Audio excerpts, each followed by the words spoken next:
함께 볼 말씀은 갈라디아서 1장 6절로 8절이 되겠습니다. 제가 말씀을 봉독해 드리도록 하겠습니다. 그리스도의 은혜로 너희를 부르신 이를 이같이 속히 떠나 다른 복음을 따르는 것을 내가 이상하게 여기노라. 다른 복음은 없나니 다만 어떤 사람들이 너희를 교란하여 그리스도의 복음을 변하게 하려 함이라.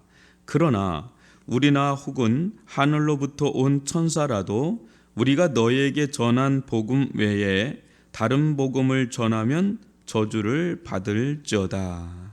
아멘. 오늘부터 해가지고 언제까지가 될지는 잘 모르겠지만 이 복음이 무엇인가, 복음이란 무엇인가, 이 주제를 가지고 한번 좀 나가보고자 합니다. 한번 띄워주시죠. 이 복음이란 무엇인가? What is the gospel? 그 전으로 해주시고. 이제 이 복음이란 무엇인가? 이게 굉장히 중요한 요즘의 주제입니다. 여러분들이 그걸 인식할지 모르겠지만 교회, 특히 목회자들 중심으로서는 성도들도 이 부분에 좀 캐치가 되는지 모르겠지만 이 복음이란 무엇인가? 아유 목사님, 그건 뭐 어린애들 다 아는 걸 뭐 그걸 그렇게 주목을 합니까? 뭐 중요한데 그렇게까지 그게 해자가 되는 겁니까? 라고 할 수 있는데 여러분 미국에서도 지금 출판사나 수많은 사람들이 불편해할 정도로 한 분에게 집중되어 있습니다. 그 누구냐? 팀 켈러라고 하는 목회자에게 굉장히 집중되어 있고 출판사도 이분의 책을 내려고 모든 출판사가 달려들 정도로 그렇게 주목이 됩니다. 왜 이분이냐? 이 팀 켈러라는 사람이 미국에서는 제4세대 목회자예요. 1세대는 이제 전통적인 목회를 했다면 2세대는 이렇게 교회 성장에 대한 그런 일련의 그런 흐름들이 굉장히 강력했고 우리나라도 그 흐름을 받아서 교회 성장 시대가 우리나라도 활짝 열렸었죠. 그러다가 지금 3세대는 이제 또 다른 이머징 처치라든지 여러 가지 그런 게 있다가 그 모든 것을 집대성하면서 교회란 이런 것이구나, 목회란 이런 것이구나 하면서 아주 두터운 신학과 목회에 열정을 불어넣고 지금 은퇴를 했지만 어마어마한 영향을 미치고 있는 사람이 팀 켈러라고 하는 아주 걸출한 인물입니다. 그러니까 요즘 세대에 옛날에 어떤 사람 존 칼빈을 연구해야 된다, 아우구스티누스를 연구해야 된다, 뭐 이렇게 했다면 지금은 팀 켈러를 연구하는 흐름들이 있어요. 그럴 정도로 이제 영향을 미쳐. 이 사람이 하는 얘기가 이 복음이란 뭐냐? 그거를 이제는 계속 얘기를 하는 사람이고 목회를 한 사람이고 뉴욕 맨하탄 한 중심에서 이 사역을 했던 사람입니다. 그래서 뉴욕이란 도시가 1%도 안 됐던 도시였는데 지금 5%로 올라가 있는, 5%면 부산보다도 많습니다. 완전 무신론자들의 이 도시 한복판에, 그것도 가장 세련되고 현대적인 이 도시에서 이 복음 사역이 어떻게 이루어지느냐, 이 부분에 대해서 이제는 언급을 하는 거죠. 그래서 저도 이 부분에 대해서 좀 오랫동안 관심이 있었고 이걸 언젠간 해야 되겠다라는, 이 부분을 좀 다뤄야 되겠다라는 생각은 했는데 지난주에 어떤 성도님이 이제 전화가 와서 이 복음에 대해서 이제 막 같이 얘기를 하는 가운데 제가 문제의식이 더 크게 들어서 좀 미숙하더라도 좀 미완성됐어도 이 부분을 좀 나가야 되겠다. 그래서 복음이란 무엇이고 이 복음에 대한 분별력이 필요한 시대고요. 이게 얼마나 크게 우리의 영혼과 또 삶의 교회에 얼마나 큰 영향을 미치는지 여러분들이 한번 같이 나가다 보면 그걸 조금 더 인식하게 될 겁니다. 아마도 그 다음 한번 넘겨주시면 이게 이제 기본적으로 우리가 알고 있는 거예요. 이 복음, 우리는 이제 복음이라고 그러고 이제 영어권에서는 굿뉴스, 가스펠이라고 부르고, 이 복음이란 건 실은 고유 한글어가 아닙니다. 한자어죠. 복음, 복의 이제 복된 소리예요. 한마디로 그냥 액면 그대로 얘기하면 그냥 좋은 소식이에요. 그냥 복된 소리. 그리고 이것이 기독교의 전용어가 아닙니다. 그러니까 기독교의 창조 언어가 아니에요. 이제 기독교 안에서 만든 언어가 있고 기독교 밖에서 만든 언어가 있습니다. 근데 성경에서 그런 언어들이 있죠. 근데 거의 좀 드뭅니다. 왜냐하면 하나님은 초월자죠. 그죠? 초월자긴 하시지만 하나님은 역사 안으로 들어와서 역사하시는 그런 분이십니다. 그렇기 때문에 상당 부분 하나님은 일반 세계에서 쓰던 것들을 하나님은 차용해서 쓰기를 좋아하세요. 왜냐하면 우리의 눈높이에 맞추는 거예요. 새로운 언어를 얘기하면 그걸 알아듣기가 어렵고 더군다나 알아들은다 하더라도 그것을 세상 사람들과 접하면서 우리는 전도적 선교적 삶을 살지 않습니까? 전도적 선교적 삶을 살 때 그 언어로 얘기하면 이해를 못하고 알아듣질 못하는 겁니다. 여러분, 성경에 가장 많이 쓰이는 언어 중에 하나가 언약이에요. 언약. 여러분, 이 언약이라는 게 딱 들으면 저는 지금까지도 언약하면 딱 와닿지가 않습니다. 근데 성경에 가장 많이 나오는 언어 중에 하나가 언약이에요. 그래서 언약 신학이라고도 이게 있을 정도로 언약은 아주 비번하게 나옵니다. 근데 이 언어도 실제 고대 근동 지방에서 굉장히 많이 그들은 아주 익숙하게 쓰던 언어예요. 다만 우리 문화권에서 이게 어색할 뿐이지 고대 근동의 성경 시대는 이게 아주 익숙했던 언어이기 때문에 하나님이 그걸 차용해서 성경에 기록을 해서 그거를 이제 차용을 하되 채색을 하죠. 하나님 안에서 그것을 도색을 하죠. 그래서 다르게 그것을 전환해서 그걸 써요. 그래서 세상에서 말하는 언약 개념과 성경에서 말하는 언약 개념이 어떤 부분에서는 교집합처럼 이렇게 연결되는 부분도 있지만 어떤 데는 거룩성, 다른 부분이 있다는 거죠. 마찬가지로 이 복음도요. 원래 유앙겔리온에서 나온 거예요. 유앙겔리온이라는 게 복음입니다. 이게 복음이에요. 이게 언제 쓰였냐? 여러분들도 혹시 알 수 있는데요. 이 로마하고 이 페르시아 이런 데서 늘 전쟁이 있었습니다. 근데 그 전쟁에서 승리를 해요. 그 승리를 하고 그 승리의 소식을 막 띱니다. 그때 뭐 말이나 뭐 이런 게 아니니까 막 띱니다. 그냥 42.19 같이 막 띄가지고 유알랭갤리온 하는 거예요. 뭐예요? 승리했다라는 거죠. 승리했다라는. 우리가 승리했다. 유앙겔리온하고 죽습니다. 그런 것들이 유래가 돼서 그 유앙겔리온은 그때 당시에 이 전쟁에서 승리에 대한 그럴 때 가장 많이 썼던 그런 언어예요. 근데 이것이 구약에도 있습니다. 구약에도 있는데 구약에도 히브리어로 되어 있지만 그것이 헬라어로 된 70인역에 보면 유앙겔리온 같은 게 있어요. 이게 구원에 대한 소식이죠. 구원에 대한 소식.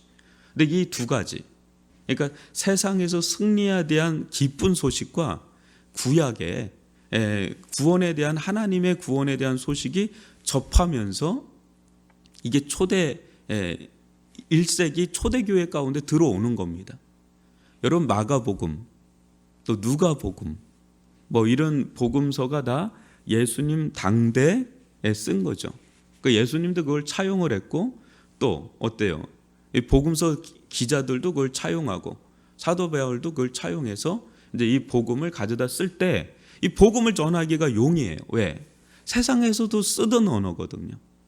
세상에서도 쓰던 언어예요. 그러니까 이 복음을 믿으십시오라고 하면 이게 일단은 이들은 알아는 듣는 거예요. 근데 아까도 얘기한 것처럼 이 언약이란 개념이 세상에서 쓰던 언약 개념과 하나님 안에서 쓰는 언약 개념이 어떤 부분이 일치가 되는 부분도 있지만 어떤 부분은 다른 것처럼 복음도 세상에서 쓰는 복음의 언어와 그때 당시에요. 교회 안에서 쓰던 복음의 언어가 달라요. 복음을 믿으라고 하니까 교회로 왔겠죠. 와서 보니까 자기들이 여태까지 생각했던 복음에 대한 거고 다른 그런 복음을 얘기하고 있는 거예요. 그러면서 어때요? 점점 세상에서는 이 복음이 사용하지 않게 됩니다. 그리고 교회 안에서의 아주 이제 독특한 문화, 그 언어로 형성된 게 이 복음이다라는 거죠. 그래서 복음 그 자체는 그냥 좋은 소식이에요. 그냥 액면 그대로. 그리고 이 한자어도 풀면 복된, 복의 복, 소리 의미예요. 그냥. 그러니까 복된 소리예요. 이것이 이제 기독교로 넘어오면서 이제 굿뉴스, 더 가스페, 더라고 붙이죠. 더 가스페. 굿뉴스도 대문자 굿이라고 하면서 이게 이제 정관사적인 유일한 이런 복음으로 자리매김을 해서 우리는 이제 이 부분을 같이 해자하죠. 우리가 굳이 여러분들한테 복음을 막 설명하지 않아도 우리들은 복음이 뭔지에 대해서 인식합니다. 그러나 이 복음을 세상에 얘기할 때는 다 설명을 해야 돼요. 왜 이 복음이 뭔지, 복음의 내용이 뭔지, 복음의 효과가 뭔지, 복음이 일어날 때 어떤 일들이 일어나는지 이걸 막 설명을 해줘야 이게 복음이군요 이렇게 얘기를 하는 거죠. 그러나 세상 사람들은 복음이란 소리는 안 써요 거의. 여러분 은혜라는 말도 우리만 쓰는 건 아니거든요. 근데 거의 안 쓰는 언어 중에 은혜, 믿음도 세상에서도 쓰는 건데 거의 드물어요. 우리만 많이 회자하는 거예요. 우리가 가장 많이 회자하는 게 믿음, 은혜, 복음, 이런 것들이에요. 사랑은 세상 사람들도 가장 많이 쓰는 언어가 사랑이죠. 노래하면 다 사랑이죠. 근데 사도 바울이 오늘 뭐라고 그럽니까? 6절에 보면 그리스도의 은혜로 너희를 부르신 이를 이같이 속히 떠나 다른 복음을 따르는 것을 내가 이상하게 여기노라. 이게 무슨 말입니까? 다른 복음이 있다는 거예요? 없다는 거예요? 다른 복음이 있다는 거예요? 없다는 거예요? 말씀을 보십시오. 말씀 보면 다른 복음이 있다는 거예요? 없다는 거예요? 지금 제가 누구하고 얘기하는지 모르겠는데 있잖아요. 다른 복음을 따르는 것을 내가 이상하게 여긴다. 다른 복음이 있다는 겁니다. 그 다음에 한번 7절 보면 그런데 사도 바울은 그런 거예요.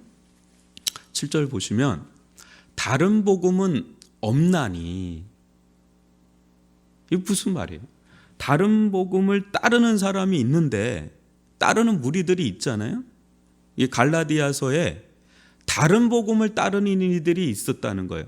다른 복음이 있었고 그걸 따르는 일련의 무리들이 있어서 굉장히 교회에 큰 문제가 생긴 거예요. 어느 정도 문제냐면 7절에 보면 교란이 일어나는 거예요. 그래서 갈라디아서를 쓴 겁니다. 그래서 사도 바울이 뭐라 하냐면 다른 복음은 없나니 오직 그리스도의 복음만 있다는 거예요. 그러면 다른 복음은 뭐냐? 그리스도의 복음이 변질된 거죠.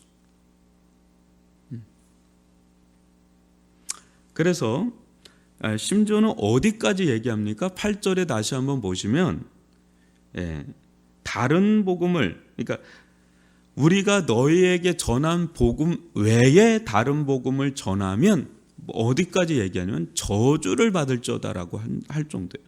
사도 바울은 이 복음에 있어서는 엄청 엄격한 사람이었습니다. 왜냐하면 이때 당시는 복음이라는 게 토대를 다져야 되는 사도 시대였기 때문에 이 복음에 대해서 심지어는 베드로도 책망을 합니다. 이 복음을 훼손하는 일을 하면 갈라디아에서도 보면 굉장히 책망합니다. 공개적으로 책망합니다. 이 수석 사도였던 베드로까지도. 그러니까 사도 바울은 굉장히 융통성이 있는 사람이고 넓은 사람인데 어떤 지점에 가서는 굉장히 매서운 사람이었어요. 어떤 지점이냐? 복음을 훼손하고 복음을 변질시키는. 그래서 여러분 이것을 일단은 좀 아셔야 됩니다. 한번 그 슬라이더를 보시면 두 종류의 복음이 있다라는 것을 여러분 아셔야 됩니다. 하나는 예수와 하나님 나라의 복음이 있다는 것. 우리가 이제 생각하는 복음은 이쪽에 대한 거죠. 그죠? 예수의 복음, 하나님 나라의 복음. 여러분들이 성경 읽다 보면 복음에 대한 전치사가 붙죠. 하나님의 복음, 예수의 복음, 그리스도의 복음, 하나님 나라의 복음. 이렇게 해서 이 복음이 우리가 이제 성경에서 말하는 복음이에요. 그죠? 그런데 오늘 갈라디아서에서 나온 것처럼 다른 복음이 있고 다른 복음을 쫓는 자들이 있다는 겁니다. 여러분들은 어떻게 생각하세요? 복음. 여러분들에게 제가 질문을 던지면 여러분들은 뭐라 얘기하겠어요? 여러분들이 생각하는 복음, 여러분들이 믿는 복음은 뭡니까? 라고 What is the gospel? 이렇게 여러분들에게 질문을 하면 여러분들은 저에게 어떤 답변을 해주실지 저는 매우 궁금합니다.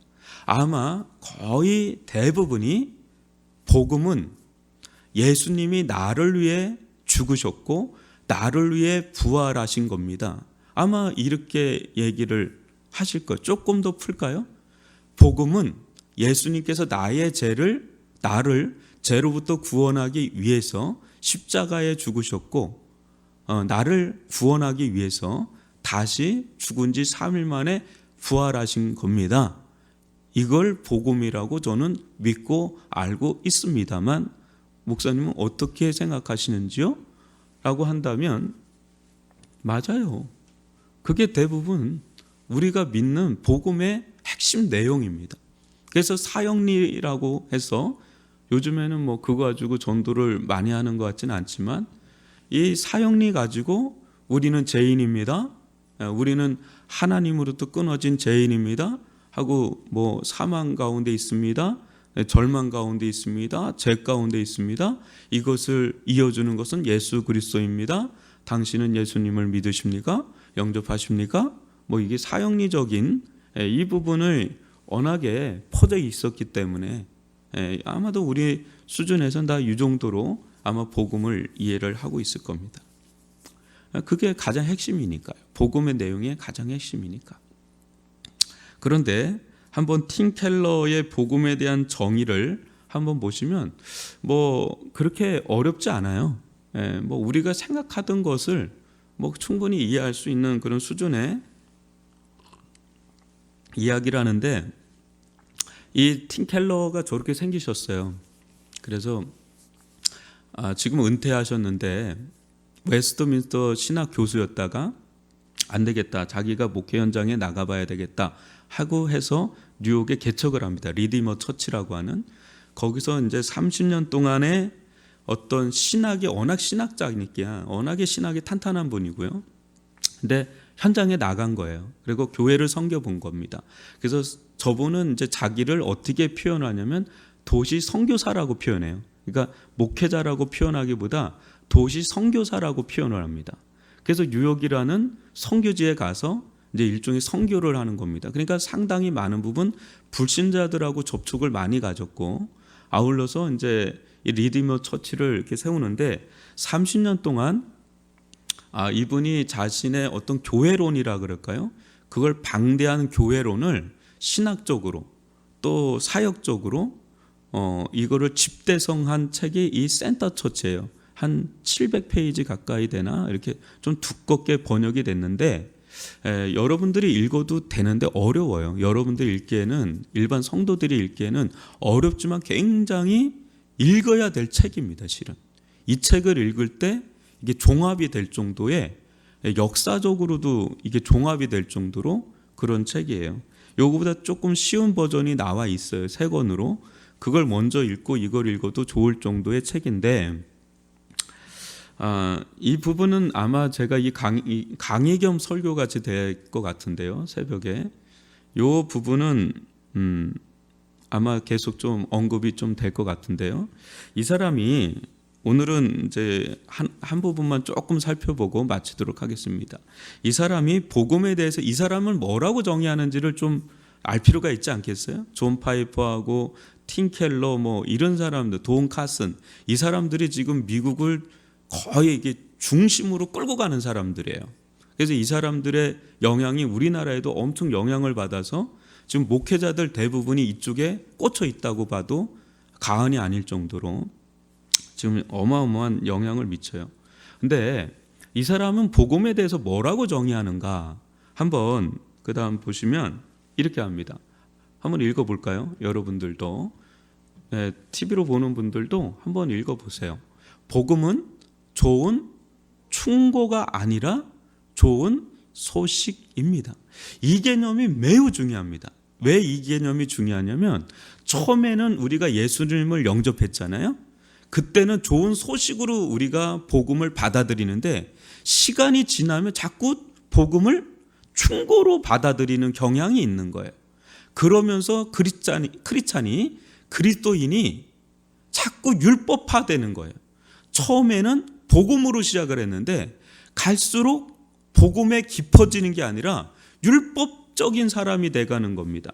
이 부분을 팀 켈러가 가장 우려를 합니다. 갈라디아서도 왜 사도 바울이 갈라디아서를 썼냐면 너희가 처음에는 복음으로 시작했는데 왜 육체적으로 끝나고 율법으로 끝나느냐, 이 부분이 갈라디아에서의 전체 주제. 그러면서 갈라디아서에서는 너희들이 자유를 잃어버린다. 복음은 엄청난 우리에게 자유를 주는데 율법은 안 그렇잖아요. 근데 너희들은 처음에 성령으로 시작했다 왜 육으로 마치느냐? 너희들은 복음으로 시작했다가 왜 율법으로 마치느냐? 그러면서 왜 자유를 잃어버리냐? 이렇게 얘기하는 게 갈라서의 전체 흐름이에요. 복음은 뭐라고요? 좋은 충고, 명령이 아니라 좋은 소식이라는 거예요. 여러분, 소식은 뭡니까? 소식, 뉴스. 뉴스는 뭐죠? 여러분들 9시 뉴스 안 보세요? 8시 뉴스 안 보세요? 뉴스는 뭐예요? 뉴스는 거기에 사견을 답니까? 안 답니까? 사견을 다는 거는 토론이에요. 토론. 토론의 현장에서 어떤 뉴스거리 있죠. 팩트가 있잖아요. 어떤 정치에 이런 문제가 있다. 이런 일이 일어났다. 이런 일이 일어났다. 그러면 이제 거기에 대한 사족을 붙이는 게 이제 토론과 토의예요. 뉴스 앵커는 뭐만 하죠? 기자는 팩트만 전합니다. 그죠? 그래서 최고 좋은 뉴스는 팩트를 전하는 거예요. 거기에 정치적인 이데올로기나 자기 사견을 붙이면 이제 그때부터 뉴스로서의 어떤 그건 떨어지기 시작하는 거죠. 뉴스, 이게 소식은요, 그냥 사건 그 자체, 팩트 그 자체를 얼마나 팩트 있게 전하느냐, 그거를 각색하지 않고 얼마나 전하느냐, 그게 관건이죠. 그죠? 그래서 이 복음은요, 좋은 충고, 명령, 지침, 이게 아니라 복음은 좋은 소식이다라는 거를 일단은 깔고 들어갑니다. 이 팀켈러는 계속해서 복음은 좋은 소식이다. 그게 소식이다. 근데 좋은 소식이다. 소식이라는 거예요. 소식. 이 소식은 우리가 접하면 어때요? 너무 좋은 소식이야. 진짜 실제 일어난 사건이야. 그러니까 우리에게 딱 와닿는 거는 8.15 해방이에요. 그거에 대해서 여러분 산골짜기에 있는 사람이 못 들었어요. 그 사람은 계속 그렇게 삽니다. 일제시대 때처럼. 6.25가 일어났는데 지리산, 빨치산이라 그러잖아요. 거기에 있는 사람들이 그 소식을 못 들은 거예요. 계속 자기들은 인민정부를 세워야 되겠다 그렇게 생각을 했다 그러더라고요. 그래서 저는 마지막 그 빨치산 있는 데를 한번 가봤거든요. 제가 그렇게 살았던 거예요. 지금 대한민국 정부가 수립이 돼서 막 대통령도 되고 다 끝났는데 이 사람들 그 소식이 안 들리니까 그렇게 사는 거예요. 근데 그들에게 이 소식이 들어가면 이제는 우리가 일제시대 해방이 됐다 할 때 사람들이 태극기 확 들고 길거리 뛰쳐나가는 것처럼 막 이거를 막 동네방네 막 떠들고 생기는 거죠. 여러분, 우리에게 임한 예수의 복음, 하나님의 복음, 이걸 처음에 딱 들을 때, 그리고 그걸 받아들일 때 이건 우리에게 그야말로 생애 잊을 수 없는 희열이에요. 희열. 그래서 누가복음에 가장 큰 기쁨의 좋은 소식이라 그러잖아요. 이 세상에 가장 큰 기쁨의 좋은 소식, 독보적인 소식, 이게 이제는 우리가 말하는 복음을 진짜 세상에서 가장 기쁘고 좋은 소식으로 만드는 그 내용이 있는 그 소식이 돼버리는 거죠.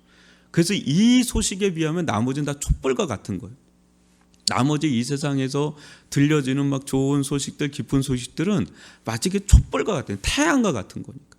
그러니까 거기에 막 뭐 촛불 같은 소식에 막 연연해서 사는 거 보면 안타까운 거예요. 이 태양빛이 막 있는데 그 동굴에 가서 초롱불 가지고 사는 거 얼마나 안타까워요. 밖으로 나오면 이 태양같이 찬란한 게 비추고 있는데, 그래서 이 복음을 전달받은 사람은 그 로마 병사가 그냥 자기 생명을 다 바치고 지금 우리가 승리했다라는 걸 막 하는 것처럼, 달려가는 것처럼 이 복음을 전수받은 사람은 이걸 감출 수가 없는 거예요. 이 소식이란 거 막 전하고 싶잖아요. 야, 이런 일이 일어났대, 이런 일이 일어났대, 막 이걸 누군가 전하고 싶잖아요. 그래서 땅끝까지 전하라는 거예요. 그래서 땅끝까지 가게 되는 거예요. 너무 좋아가지고 이 복음은 땅끝까지 이건 전해야 되는 빛된 소식이다. 빛처럼 막 나가고 싶은 거죠. 이게 복음이에요. 우리가 믿는 복음의 성질이에요. 그래서 오늘은 여기까지만, 일단 30분이 돼가지고 너무 깁니다. 이거는 아마 상당히 많은 부분 나가다 보면 여러분들 가운데 유익이 많이 될 겁니다. 그래서 약간 설교면서 강의 위주로 좀 한번 나가 보려고 하니까 여러분들이 이것을 좀 잘 따라오시면서 복음에 대해서, 또 복음적인 삶에 대해서 어떤 건지 정립을 해 나갈 필요가 있겠다라는 생각을 해봅니다. 오늘 여기까지 마치고 있고요. 오늘 들은 말씀을 가지고 또 여러분 한번 기도를 해보시고, 또 매일 이렇게 우리들이 이루어져 갈 때 여러분들 스스로가 좀 복음에 대한 고민들을 다시 한번 정립하고 또 고민들도 해보는 그런 시간들 가졌으면 좋겠습니다. 코로나19 같은 상황에서 이 부분이 더 두드러졌으면 좋겠습니다. 우리 이 시간 기도하고 자유롭게 마무리하도록 하겠습니다.